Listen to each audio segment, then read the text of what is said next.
I walked into my husband's office to surprise him with lunch and found him bent over his desk with his assistant. But that wasn't even the worst part. The worst part was the contract spread out beneath them, the one transferring my half of our jointly owned business to her name. 3 years later, I stood on stage accepting the Entrepreneur of the Year award while his company filed for bankruptcy. Sometimes the best revenge is simply refusing to stay down. Before we jump back in, tell us where you're tuning in from. And if this story touches you, make sure you're subscribed, because tomorrow, I've saved something extra special for you. My name is Sarah Chen, and 3 years ago, I thought I had everything figured out. At 32, I was living what most people would call the perfect life in Portland, Oregon. Michael Thompson and I had been married for 6 years. And from the outside, we looked like the power couple everyone wanted to be. We owned a sleek condo in the Pearl District with floor-tooth ceiling windows overlooking the Willamette River. Our double garage housed his BMW and my Tesla. We attended charity galas, networked at business brunches, and our Instagram feed was a carefully curated collection of success. But the real crown jewel was our business empire. Michael had built Thompson and Associates into one of Portland's most prestigious consulting firms, specializing in corporate restructuring. The company occupied an entire floor of a downtown high-rise, employed over 150 people, and generated $25 million in annual revenue. What most people didn't know was that I wasn't just the CEO's wife riding his coattails. I was his equal partner in every sense that mattered. When Michael and I first met at a networking event 7 years earlier, I was already running my own successful marketing consultancy. I had bootstrapped my way from a tiny shared office space in Southeast Portland to representing major healthcare systems and tech startups throughout the Pacific Northwest. My client roster was impressive, my reputation was solid, and my bank account reflected years of smart decisions and tireless work. I didn't need Michael Thompson's money or connections, but I fell in love with his ambition and his vision for building something bigger than either of us could create alone. The merger made perfect sense. His corporate restructuring expertise paired beautifully with my marketing and client development skills. We complemented each other professionally just as we did personally. I brought my entire client base into the partnership, along with my proprietary marketing systems and the relationships I had spent years cultivating. Together, we transformed Thompson and Associates from a mid-tier consulting firm into one of the region's most sought-after business solutions companies. I remember the day we signed the partnership agreement. We were sitting in the conference room of his Lake Oswego lawyer's office, both of us giddy with excitement about our future. Michael reached across the mahogany table and squeezed my hand as we put our signatures on the documents that made us 50-50 partners in everything. To building an empire together, he had said, raising his coffee cup in a mock toast.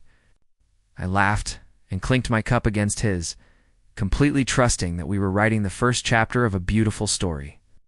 Those early years were intoxicating. We worked 16-hour days side by side, strategizing over takeout containers and celebrating each new contract like we had just won the lottery. I handled all client acquisition and brand development while Michael focused on operations and service delivery. Our revenue doubled in the first year after the merger, then doubled again the year after that. We started getting invited to speak at business conferences and were featured in Portland Business Journal as the dynamic duo reshaping corporate consulting. The success wasn't just professional. Our personal relationship thrived on the shared purpose and mutual respect we had for each other's contributions. Michael would brag to anyone who would listen about my marketing genius and how I had single-handedly elevated the company's brand recognition. I would beam when he described my strategic thinking to potential clients and credited me with transforming their approach to customer relationships. We were partners in the truest sense, and I felt valued, appreciated, and essential to our shared success. But somewhere along the way, things began to shift in ways I was too busy to notice at first. Michael started working later and later, claiming he needed to focus on high-level strategic planning that required uninterrupted concentration. He began taking meetings without me, saying he didn't want to burden me with the administrative details when I was so valuable on the client-facing side. Gradually, I found myself excluded from decisions I had previously been consulted on, told after the fact about changes that affected the entire direction of the company. When I questioned this shift, Michael would brush off my concerns with practiced charm. "You're so good at what you do that I don't want to distract you with the boring operational stuff," he would say, kissing my forehead in that condescending way that made me feel like a child rather than an equal partner. Besides, we agreed that I would handle the day-to-day management while you focus on growth and client relationships. This is just the natural evolution of our roles. I wanted to believe him because the alternative was too unsettling to consider. Our marriage had always been built on mutual respect and shared ambitions. The idea that Michael might be deliberately marginalizing me felt impossible, like suspecting your own reflection of lying to you. So I threw myself even deeper into my client work, convincing myself that his explanations made sense and that I was being paranoid for feeling uneasy about the changes. The financial success continued to soar, which made it easy to ignore the warning signs. We landed a massive contract with the region's largest healthcare system, and secured an ongoing partnership with 3 major tech companies, looking to restructure their operations for sustainable growth. Our bank accounts grew fatter, our lifestyle became more luxurious, and our reputation in Portland's business community reached new heights. I was invited to serve on the boards of 2 nonprofit organizations and was regularly asked to mentor young female entrepreneurs through the city's small business development program. From every external measure, my life was enviable. I had a successful marriage to a prominent businessman. I was a partner in a thriving company, and I was respected in my community as a role model for women in business. My parents, who had immigrated from Taiwan when I was 5 and worked multiple jobs to provide for our family, were incredibly proud of what I had achieved. My college friends looked at my social media posts with obvious envy, commenting about how lucky I was to have found both love and professional success with the same person. But there were cracks in the foundation that I was working hard not to see. Michael had started hiring new staff without consulting me, despite our agreement that all major personnel decisions would be made jointly. He had restructured the company's organizational chart, creating new executive positions and reporting structures that, within the company, was being systematically eroded. The most troubling change was his relationship with Jessica Walsh, his new executive assistant. Jessica was 28, blonde, full of men who assume you don't belong there. Michael managed his increasingly complex schedule and growing list of high-profile clients. But I began to notice that her responsibilities seemed to extend far beyond typical administrative work. Jessica attended client meetings that I wasn't invited to. See, Michael would reference conversations he had had with her about strategic decisions, as if her input carried weight equal to that of our most experienced consultants. When I asked about her expanding role, Michael explained that she had an MBA from University of Oregon and had previously worked for a Fortune 500 company in their corporate department. She's overqualified to be just an assistant. He said, I'd be stupid not to utilize her strategic thinking abilities. There was something about the way he said her name that made my stomach clench with an emotion I didn't want to acknowledge. It wasn't just professional respect in his voice when he talked about Jessica's insights or praised her initiative. It was in warmth and admiration that felt different from how he spoke about any of our other employees. But I pushed down my suspicions, telling myself that I was being irrational and insecure. Michael had never given me reason to doubt his faithfulness. I refused to become the paranoid wife who saw threats where none existed. Instead, I focused on what I could control. I poured myself into developing new client relationships and expanding our service offerings. I created innovative marketing campaigns that brought us national attention and helped us win contracts with companies outside our traditional Pacific Northwest territory. I spoke at conferences, wrote articles for business publications, and built our brand into something that commanded respect far beyond Portland's city limits. Every success felt like proof that I was still valuable, still essential to our continued growth. But even as our external success continued to climb, I couldn't shake the feeling that something fundamental was changing in the dynamic between Michael and me. The easy partnership we had enjoyed for years was being replaced by something that felt more hierarchical, with me gradually being positioned as a junior partner rather than an equal one. Our conversations about the business became less collaborative and more informational, with Michael telling me about decisions rather than asking for my input on making them. The shift was subtle enough that I questioned whether I was imagining it, but persistent enough that I couldn't ignore it entirely. I found myself walking on eggshells during business discussions, careful not to challenge Michael's authority in front of other staff members. He was making mistakes. Somehow, without either of us explicitly acknowledging it, our marriage of equals had transformed into something that felt uncomfortably like a traditional corporate hierarchy, with Michael as the CEO and me as a highly valued but ultimately subordinate executive. Looking back now, I can see that this was all carefully orchestrated preparation for what was coming. Michael was systematically repositioning me within our own company, gradually reducing my power and influence while maintaining the appearance that nothing had changed. He was building a case, gathering support. I thought we were navigating the natural growing pains of a successful business partnership. I had no idea that I was actually watching my husband execute a long-term plan to steal everything I had helped build. The morning everything changed started like any other day. I woke up in our king-size bed, showered in our marble bathroom, and got dressed in our walk-in closet, lined with clothes that reflected our affluent lifestyle. Michael had already left for an early breakfast meeting, which had become his routine over the past few months. I made coffee in our gourmet kitchen, checked my emails on my laptop, and reviewed my schedule for the day while looking out at the river view that had once made me feel so grateful for the life we had built together. I had no idea that within a few hours that life would be completely destroyed, and my business was about to reveal himself as someone I had never really known at all. As I gathered my things and headed out to start what I thought would be just another successful day in my perfect life, I was completely unprepared for the betrayal that was waiting for me in the office we shared. The woman who left that Pearl District condo that morning was confident, successful, and secure in her place in the world. The woman who would return that evening would be someone entirely different, someone who had learned the hardest possible lesson about trust, partnership, and the difference between the life you think you're living and the life that's actually happening around you. The discovery happened on a Tuesday afternoon in late September, when the autumn light was filtering through the office windows in that golden way that usually made me feel optimistic about everything.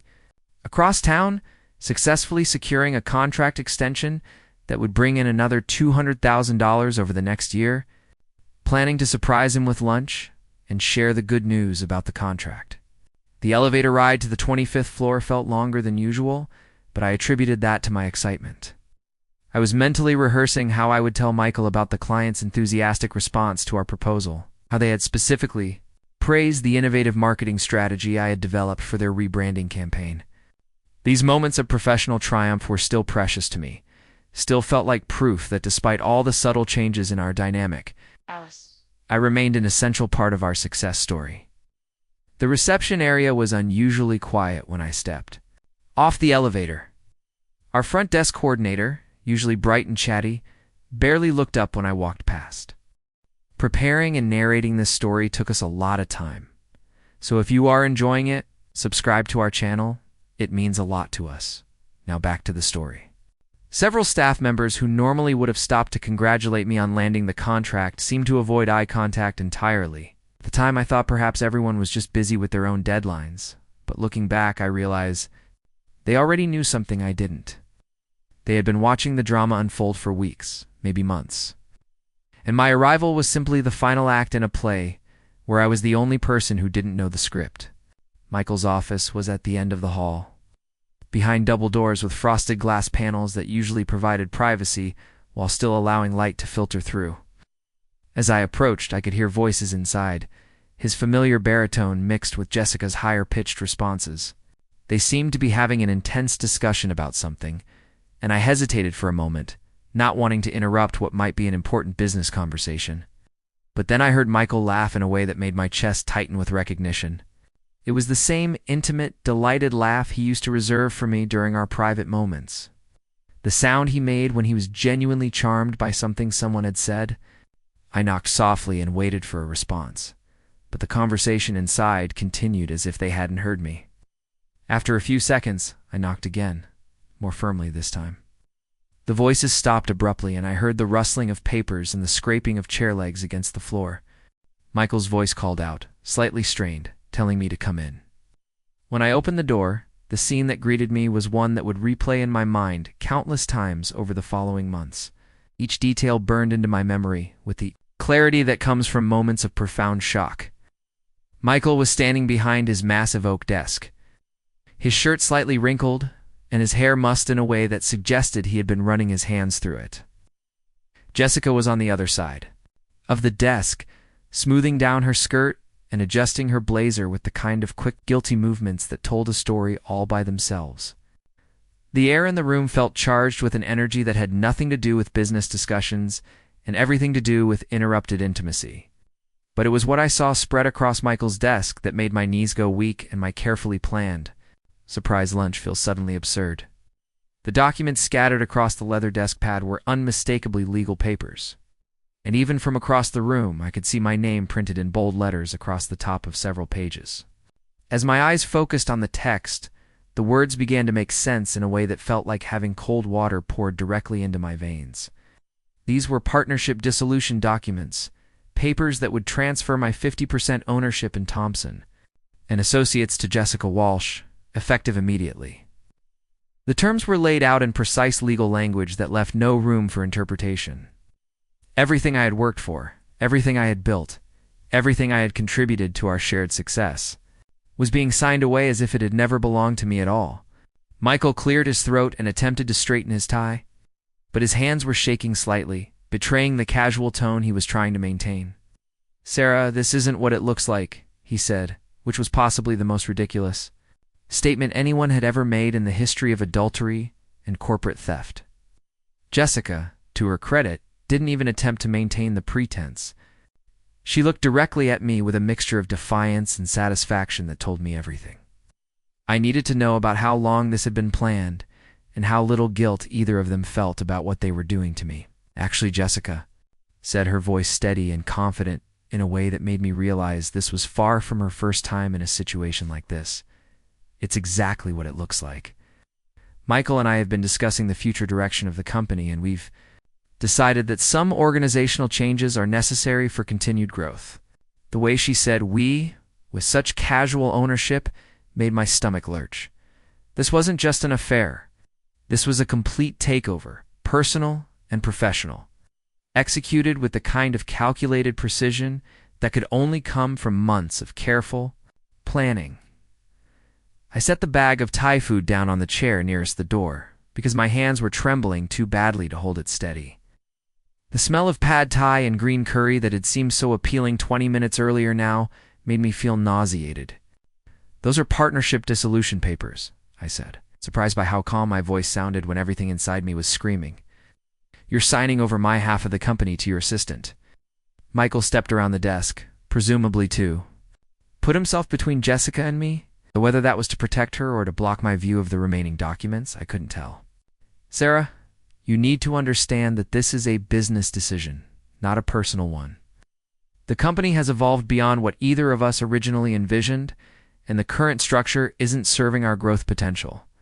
He was speaking in the same tone he used during client presentations, professional and slightly condescending, as if I were a problematic stakeholder who needed to be managed rather than his wife and business partner who was being systematically robbed.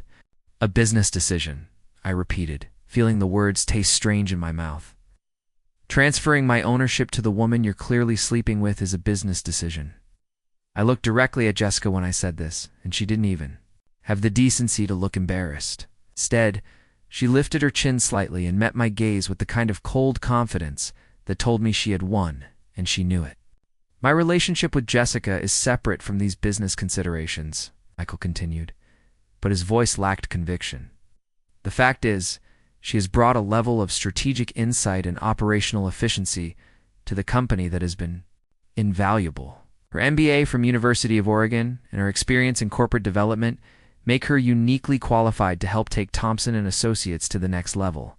I almost laughed at the absurdity of it. Her MBA and corporate experience, right? And I suppose my 7 years of building this company from the ground up. Okay.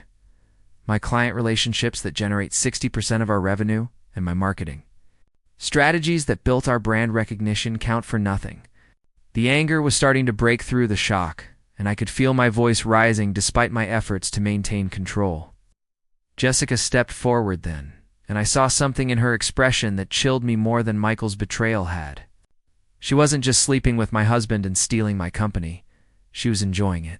Sarah, I think you're overestimating your contributions to the current success of Thompson and Associates. Most of the growth over the past year has come from operational efficiencies and strategic partnerships that Michael and I have developed together. Your marketing work, while competent, isn't really aligned with where the company needs to go in the future. The casual dismissal of years of my work, delivered by a woman who had been in the company for less than 8 months, was so breathtakingly arrogant that for a moment I was speechless. She continued, emboldened by my silence. We're prepared to offer you a generous severance package, of course. Michael would never leave you without resources. But the partnership structure as it currently exists is holding back the company's potential. Generous severance, I said slowly, tasting each word. For the company I helped build, the partnership I entered into as an equal. For the business that exists largely because of the clients and reputation I brought to it. At Michael, searching his face for any sign of the man I had married. The man who had once celebrated my successes as enthusiastically as his own. How long has this been planned? The question hung in the air for a long moment before Michael answered. Sarah, it's not about planning. It's about recognizing reality. Our marriage has been struggling for months, and our business partnership has become complicated because of that. Sometimes the best thing for everyone is to create some separation between personal and professional relationships. Our marriage has been struggling, I repeated. Funny, because I thought our marriage was fine until I walked into this office 5 minutes ago and discovered that my husband has been plotting to steal my life's work with his secretary. I turned to Jessica. Sorry, executive assistant with strategic insights? Jessica's smile was sharp as a blade. Michael and I prefer to think of it as optimizing the company's leadership structure for maximum efficiency. Change is never easy, but it's necessary for growth. I realized then that this conversation was pointless. They had already made their decision, already drawn up the papers, already planned out my exit from the life I thought I was living. This wasn't a discussion or a negotiation. It was an execution, and I was the one being executed. And what if I don't sign? Michael's expression hardened in a way I had never seen before. Sarah, be reasonable. You could fight this and make everything ugly and expensive for all of us. Or you can accept that sometimes relationships run their course and people need to move on. Jessica and I are offering you a clean break with fair compensation. Out. Don't make this more difficult then. It needs to be. The threat was clear, even wrapped in his reasonable tone. They had the power, they had the position, and they had each other. I was outnumbered and outmaneuvered in my own company, in my own marriage, in my own life. Fair compensation for what? For being betrayed by my husband? For having my business stolen by his mistress? For discovering that everything I thought I knew about my life was a lie? You're being dramatic, Jessica said, and the dismissive way she spoke to me, as if I were a hysterical child rather than the woman whose husband she was stealing and whose company she was taking, made something snap inside me. Dramatic. I stepped closer to the desk, close enough to see the details of the papers that were dissolving my entire existence. Let me tell you what's dramatic. Dramatic is discovering that your husband has been planning to steal your business while pretending to love you. Dramatic is realizing that everyone in your office knew about this except you. Dramatic is finding out that the person you trusted most in the world has been systematically destroying your life while you were working your ass off to build something together. Michael moved closer to Jessica, a protective gesture that spoke louder than any words could have. Sarah, I think you need to take some time to process this. We can discuss the details when you're feeling more rational. Rational. The word hit me like a slap. I was being irrational for being upset about adultery and theft. I was being dramatic for objecting to having my life dismantled without my why. Consent. I was being difficult for not gracefully accepting my own destruction. You know what? You're right. I do need some time to process this. I picked up the bag of Thai food and looked at both of them standing there behind the desk that had once belonged to both of us. I'll be sure to have my lawyer look over these papers very carefully before I make any decisions about signing them. The mention of a lawyer made Michael's face go pale. Sarah, let's not involve attorneys in this. We can work everything out between us like adults. Like adults, I said. The way you worked out your affair with my business partner like adults?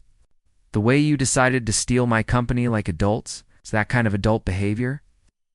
I headed toward the door, then paused and looked back at them. They were standing close together now, presenting a united front against the inconvenient wife who was refusing to disappear quietly. One more question, I said. How long have you two been sleeping together? Jessica answered before Michael could stop her. Does it really matter? What matters is that Michael deserves to be with someone who understands his vision and supports his ambitions instead of holding him back. Oh. As if my contributions to our success had somehow been obstacles rather than foundations. As if my partnership had been a burden rather than the reason we had a company worth stealing. In the first place. Right, I said. Well, enjoy your vision together. I'm sure it will be everything you deserve. I left the office without another word, walking past the staff members who still couldn't meet my eyes. Past the reception desk where our company's success was displayed in framed articles and awards that bore my name alongside Michael's. Past the conference room where we had celebrated so many victories together. The elevator seemed to take forever, and with each floor that passed, I felt pieces of my identity falling away like leaves in autumn. By the time I reached the parking garage, I was shaking so hard I could barely get my keys out of my purse. I sat in my Tesla for nearly 20 minutes, staring at the concrete wall in front of me and trying to make sense of what had just happened. My husband was having an affair with his assistant. My business partner was stealing my company. My marriage was over. My career was being eliminated. Everything I had worked for, everything I had built, everything I had believed about my life had been revealed as either a lie or a mistake. The worst part wasn't even the betrayal itself, though that cut deep enough. The worst part was the realization that this hadn't happened overnight. This had been planned, orchestrated, and executed over months, while I continued to trust, to work, to believe that we were building something together. Every late night, Michael claimed to be working on strategic planning, every private conversation he had with Jessica about company operations. Every gradual shift in my role and influence had been part of this long-term plan to erase me from my own life. I drove home to our Pearl District condo in a daze, the city passing by outside my windows like scenes from someone else's life. When I walked through the door of our beautiful apartment with its river views and expensive furniture and carefully curated life, everything looked exactly the same, but felt completely foreign. This wasn't my home anymore. These weren't my things. This wasn't my life. This was all just the set decoration for a play that had ended, and I was the only actor who didn't know the show was over. The next few weeks passed in a blur of humiliation that seemed designed to strip away every shred of dignity I had left. Word of Michael and Jessica's relationship spread through Portland's tight-knit business community faster than a wildfire in the Columbia River Gorge. In a city where everyone knows everyone, especially in the professional consulting world. Secrets have a way of becoming public knowledge almost overnight. But it wasn't just gossip about an affair that was circulating. The story being told was far more damaging than simple adultery. According to the version of events that somehow became accepted truth, I was the problem in both the marriage and the business. McCall, the narrative went, had been struggling for months with a wife who had become increasingly difficult and unstable. Jessica wasn't a homewrecker. She was a bright young professional who had recognized the company's potential and was helping Michael navigate a challenging transition. I wasn't a betrayed partner. I was a bitter ex-wife who was trying to destroy a thriving business out of spite. The first sign of how completely the narrative had been controlled came when I tried to attend the monthly Portland Business Leaders breakfast meeting, an event I had been attending for 3 years, and where I had been scheduled to present a workshop on digital marketing, strategies for professional services firms. When I arrived at the Heathman Hotel that Thursday morning, dressed in my best suit and carrying the presentation materials I had spent hours preparing, the organizer approached me before I could even check in. "Sarah, I'm so sorry, but we've had to make some changes to today's agenda," she said, her voice carrying the kind of forced cheerfulness that people use when they're delivering bad news. they don't want to take responsibility for. Micah called earlier this week and explained that there might be some confusion about who was supposed to present today's workshop. Since Thompson and Associates is a corporate sponsor and Jessica Walsh is now handling their marketing initiatives, we thought it would be best to have her deliver the presentation instead. I stared at her for a long moment, trying to process what she was saying. Jessica is handling marketing initiatives. Since when? Even as I asked the question, I could see Jessica across the room, setting up a laptop and projector with materials that looked suspiciously similar to the presentation I had developed.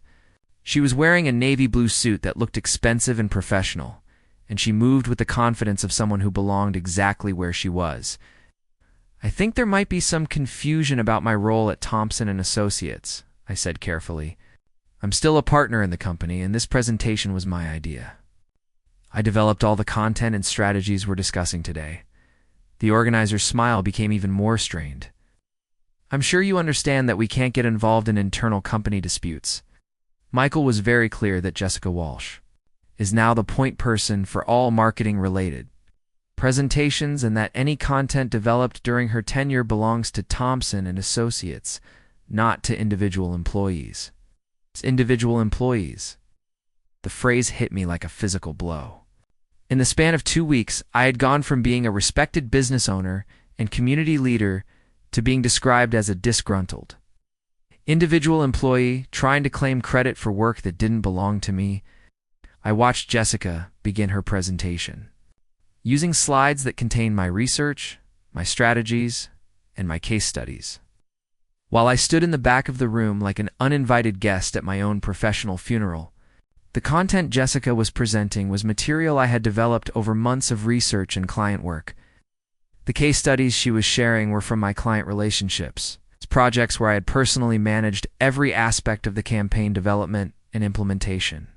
The strategic frameworks she was explaining were methodologies I had created based on years of experience in digital marketing and brand development, but she presented it all as if it were her own work, occasionally crediting the team at Thompson and Associates, but never once mentioning my name or acknowledging that every slide she was showing represented my intellectual property, the audience, many of whom had known me for years and had personally benefited from my expertise and networking connections.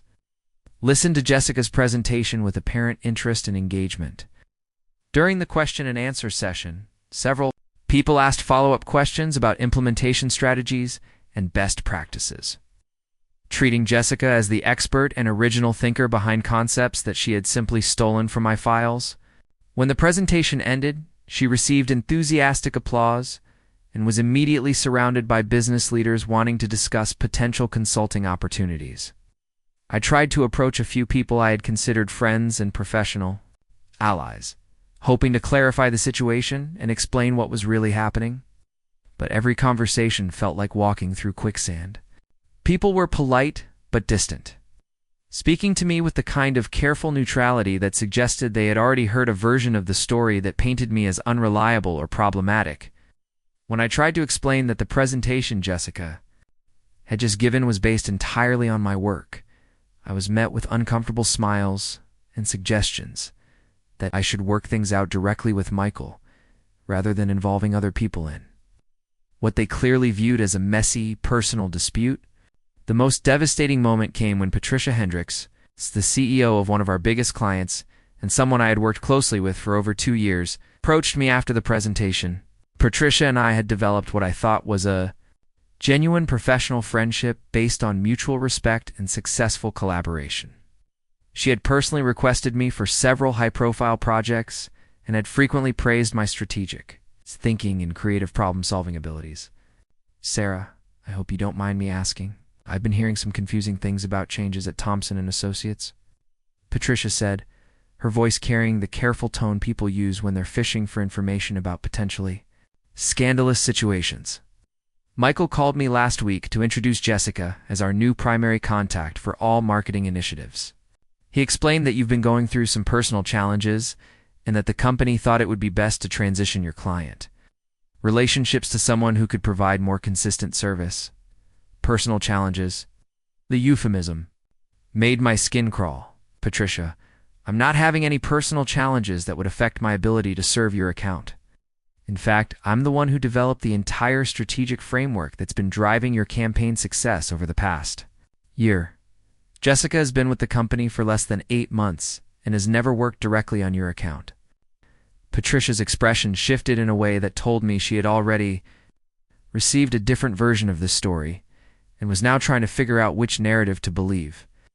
"Michael seemed to think that you might not be comfortable with the transition, but he assured me that Jessica is fully briefed on all our project details, that the quality of service wouldn't be affected. He also mentioned that you've been having some difficulties adjusting to changes in your role at the company."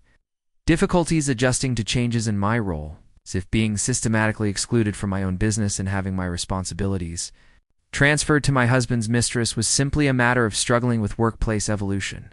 "Patricia, did Michael explain what these changes in my role actually entail? Did he mention that he's attempting to transfer my ownership in the company to Jessica without my consent?" The question clearly made Patricia uncomfortable. She glanced around the room, as if looking for an escape route from a conversation that was becoming more awkward than she had anticipated. "Sarah, I really can't get involved in internal business disputes. What I need to know is whether the service level for our account is going to remain consistent. Michael has assured me that it will, and Jessica certainly seemed knowledgeable during her presentation today." Of course Jessica seemed knowledgeable. She was presenting my knowledge, my strategies, my years of experience as if they were her own insights. But trying to explain that to Patricia felt like trying to convince someone that the sky was green when everyone around them was agreeing that it was blue. The narrative had been established, the story had been told, and I was cast as the unreliable narrator whose version of events couldn't be trusted. Similar conversations played out over the following days and weeks as word of the situation continued to spread through Portland's business community. People I had considered allies and friends began treating me with a mixture of pity and suspicion. That made every professional interaction feel like an interrogation. Invitations to networking events became scarce. Emails asking for my expertise or input stopped arriving. Opportunities that had once been readily available began disappearing, as if they had never existed. The Portland Business Journal, which had once featured Michael and me as an example of successful business partnership, published an article about Thompson and Associates' strategic restructuring that presented Jessica as an innovative addition to the leadership team and portrayed the changes as a natural evolution of a growing company. The article quoted Michael extensively about the benefits of bringing fresh perspectives and new expertise to established business practices. My name was mentioned only once, in a brief reference to organizational changes that allow team members to focus on their core competencies. The most painful aspect of watching my professional reputation be systematically destroyed was realizing how little it took to shift public perception. Michael and Jessica didn't need to provide evidence of my incompetence or instability. They simply needed to control the narrative, to be the first to tell the story and to tell it consistently. By the time I tried to defend myself or correct the record, their version of events had already been accepted as truth, and my attempts to clarify what had really happened looked like the desperate efforts of someone trying to avoid responsibility for their own failures. Even worse was the realization that many people in our professional community were willing to accept a narrative that painted me as the problem simply because it was more comfortable than acknowledging the reality of what was happening. Admitting that Michael was capable of systematically betraying his wife and business partner would force people to question their own assumptions about successful marriages and business partnerships. It was easier to believe that I was bitter and difficult than to confront the possibility that someone they respected and admired was capable of such calculated cruelty. The isolation was almost unbearable. Every professional event became an exercise in humiliation as I watched. Jessica networked with my former colleagues and discussed projects that had once been my responsibility. She moved through these gatherings with the confidence of someone who belonged, while I felt like an imposter in my own professional community. The connections I had spent years building began to shift their loyalty to her, drawn by her association with Michael's successful company and her apparent expertise in areas where I had once been recognized as the authority. My own self-doubt began to creep in during those dark weeks. When everyone around you accepts a particular version of reality, becomes difficult to maintain confidence in your own perceptions and experiences. Maybe I had been difficult to work with. Maybe my contributions to the company's success had been less significant than I believed.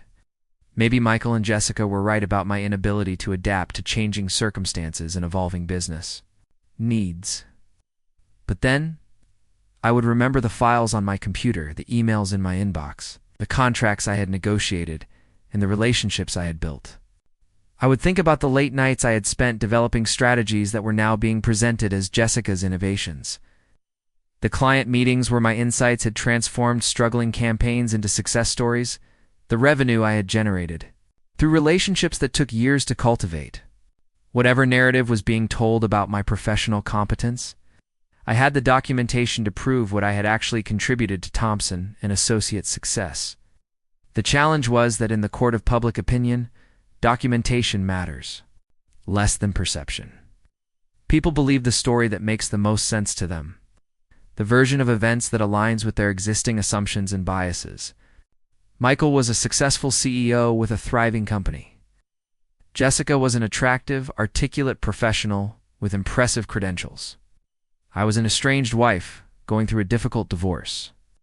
In that context, it was easy for people to assume that my version of events was colored by personal animosity and that the truth probably lay somewhere in the middle of our competing narratives. What I didn't realize at the time was that the systematic destruction of my professional reputation was just the opening act in a much larger campaign, designed to leave me with no choice but to accept whatever terms Michael and Jessica decided to offer.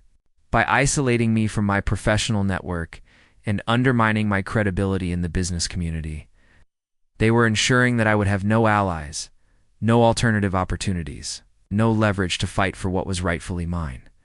They were methodically eliminating every option except complete surrender. And they were doing it in a way that made me look like the aggressor for refusing to accept their generous offer to let me walk away from everything I had built. By the end of October, the walls had closed in completely around what remained of my life. The divorce papers Michael filed painted a picture of our marriage that bore no resemblance to the reality I had lived for 6 years. According to his attorney's narrative, I was an unstable spouse who had become increasingly paranoid and controlling as the business grew successful.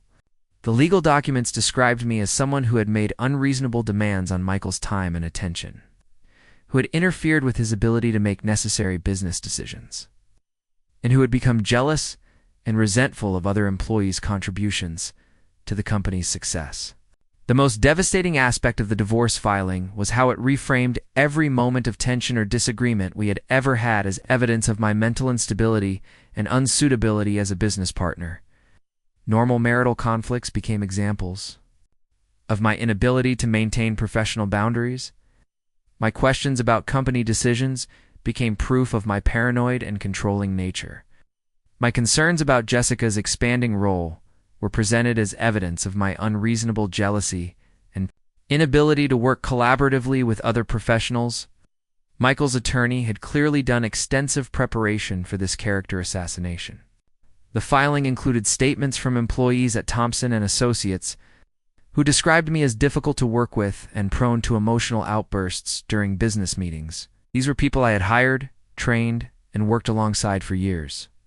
But their sworn statements painted me as someone who created tension and conflict in the workplace through unreasonable demands and unprofessional behavior. Reading these statements felt like discovering that everyone I thought I knew had been wearing masks for years, pretending to respect and value me while secretly documenting every moment of frustration or disagreement for future use against me. The administrative assistant who had always seemed grateful for the mentoring and support I provided described me as condescending and micromanaging. The junior consultant whose career I had personally championed claimed that I had taken credit for work that belonged to the team. Even the cleaning crew supervisor provided a statement suggesting that I had been rude and demanding in my interactions with building maintenance staff. Each statement was carefully crafted to support the overall narrative that I was someone whose personal problems had begun to interfere with my professional judgment and whose continued involvement in the company would be detrimental to workplace morale and business success.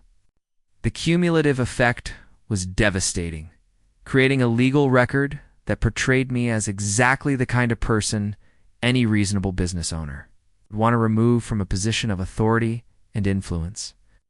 The financial aspects of the divorce filing were equally brutal.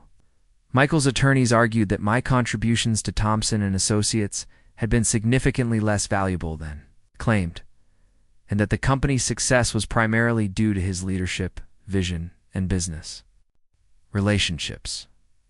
They presented analysis suggesting that my marketing work, while competent, had not been the primary driver of revenue growth, and that my client's relationships were largely dependent on the company's overall reputation rather than my personal expertise. According to their calculations, my 50% ownership stake was based on an outdated partnership agreement that no longer reflected the actual value each partner brought to the business.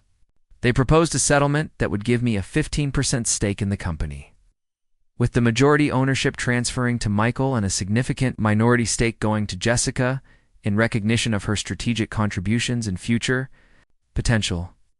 The financial terms were presented as generous given what they characterized as my limited ongoing value to the business. Even more insulting was their suggestion that I should be grateful for their willingness to maintain any ownership stake for me at all. The legal documents implied that they could have made a strong case for my complete removal from the business based on my alleged misconduct and deteriorating performance. Their offer to let me retain a minority position was framed as evidence of Michael's continued respect for our shared history and his desire to ensure that I would have some financial security moving forward. The isolation wasn't just professional and legal. It extended to every aspect of my personal life as well. Friends who had once been regular fixtures in our social circle began making excuses when I reached out to them. Dinner invitations stopped arriving, text messages went unreturned. Social media interactions that had once been warm and frequent became stilted and formal, then disappeared entirely. The couples we had socialized with for years faced an awkward choice between maintaining relationships with both Michael and me or picking sides in what was increasingly being perceived as a bitter divorce battle. Most chose Michael, partly because his version of events had been circulating longer and more widely, but also because he retained control of the social and professional resources that made their friendships valuable. Michael could still invite people to exclusive events, introduce them to potential business contacts, and provide access to opportunities that came with being connected to a successful CEO. I had none of those things to offer anymore. My own family's response was, perhaps, the most painful aspect of the isolation. My parents, who had immigrated to the United States with dreams of building a better life for their children, had been incredibly proud of my business success and financial stability.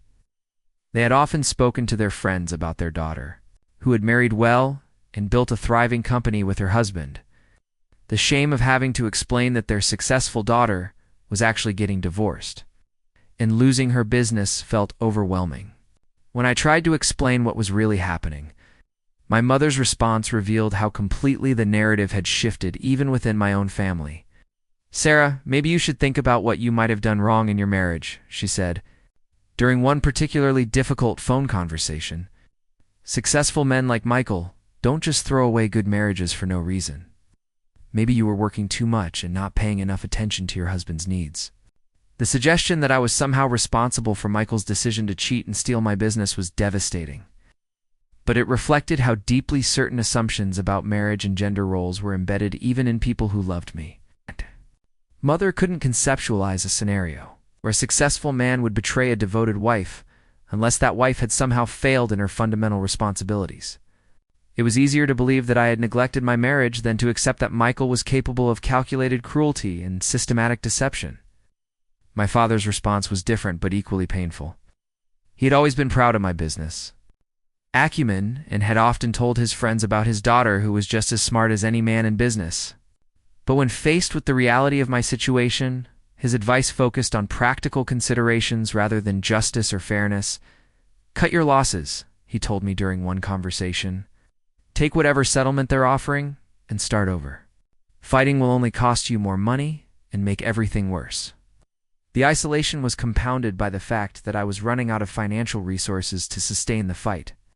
Michael had moved quickly to freeze our joint accounts, claiming that he needed to protect business assets during the divorce proceedings. I had access to my personal checking account and some individual savings, but the bulk of our wealth was tied up in the business and in joint investments that I could no longer access without lengthy legal battles. My attorney, while competent, was expensive and had made it clear that challenging Michael's narrative would require extensive litigation that could cost hundreds of thousands of dollars with no guarantee of success. She explained that corporate partnership disputes, especially when complicated by marital dissolution, often favored the partner who maintained control of day-to-day operations and employee relationships. Michael's position as the continuing CEO gave him significant advantages in any legal battle over the company's ownership and value. The psychological toll of the isolation was almost unbearable. I found myself questioning not just my perceptions of recent events, but my memories of our entire relationship. Had I really been as essential to the company's success as I believed, or had I been deluding myself about my contributions? Had Michael always been capable of this level of deception, or had something fundamental changed in his character that I had failed to recognize? Had our marriage been built on genuine partnership and mutual respect, or had I been naive about his true feelings and intentions all along? The gaslighting wasn't just coming from Michael and Jessica. It was embedded in every conversation I had with attorneys, former colleagues, and even family members who suggested that the truth probably lay somewhere between my version of events and theirs. The constant implication that I was being dramatic, unreasonable, or vindictive for refusing to accept their terms made me doubt my own judgment and emotional responses to the betrayal. Sleep became elusive as my mind raced through endless scenarios and conversations, replaying moments from our marriage and business partnership while searching for clues I might have missed. I would lie awake wondering if there had been earlier affairs, other deceptions, other instances where Michael had prioritized his own interests over our shared commitments. The discovery of his betrayal had called everything into question, leaving me unable to trust any of my memories or assumptions about the life I thought we had built together. The worst moments came when I would catch myself hoping that this was all some terrible misunderstanding that could still be resolved through honest conversation and mutual respect. Despite everything I had witnessed and experienced, part of me still wanted to believe that the man I had married was capable of recognizing the injustice of what was happening and choosing to do the right thing. Those moments of hope were always followed by crushing disappointment as I remembered the coldness in his eyes when he looked at me now, the casual cruelty with which he discussed dismantling everything we had built together. Up next, you've got 2 more standout stories right on your screen. If this one hit the mark, you won't want to pass these up. Just click and check them out.